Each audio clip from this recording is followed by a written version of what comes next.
Hello world! This video is going to be part of a series we're making about the teachings of Jesus regarding money and possessions. We can guarantee most of you have never heard or considered these radical teachings, even if you've been going to church for many years.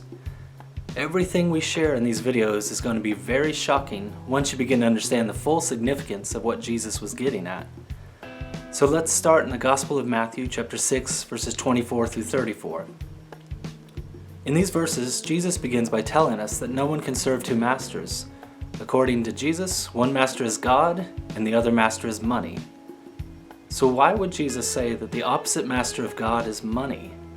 Well, when you think about how much of our lives are spent working for money, you'll begin to see why he said this. In verses 25 through 34, you'll notice the very next thing he says to us is not to worry about how we're going to take care of our most basic needs, food and clothing. So why does he tell us not to worry about these things? When Jesus tells us that we can't serve two masters, he's getting us to see that we can either work for God or work for money. It's one or the other.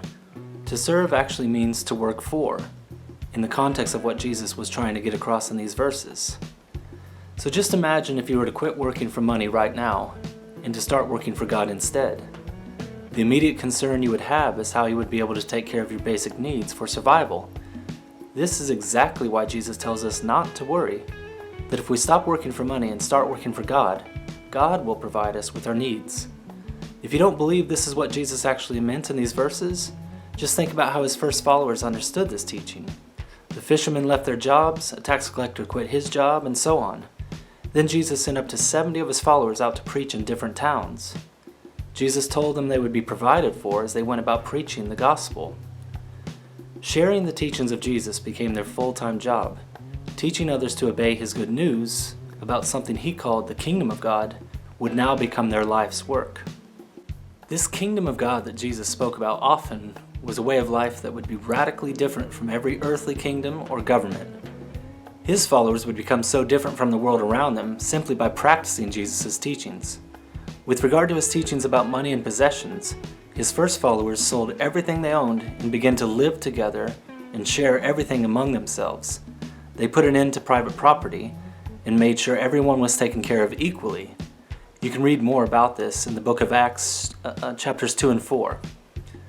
So why is it that we don't follow these teachings of Jesus like his first followers did? We would say the answer is very simple. Money has become the god of this world, and money is what people really put their faith in.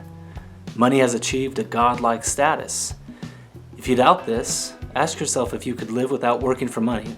And if you can't even imagine that, then you should be able to see why Jesus put God and money against each other as opposite masters. As I mentioned at the beginning of this video, this is going to be part of a series on this particular teaching. So we will be continuing to get much more in depth about how to apply these teachings to our lives in a very real way. Please share this video with others and feel free to comment below. You can reach us directly through our email address here. Please subscribe to keep up with our videos on this teaching and many other teachings of Jesus as we put them up.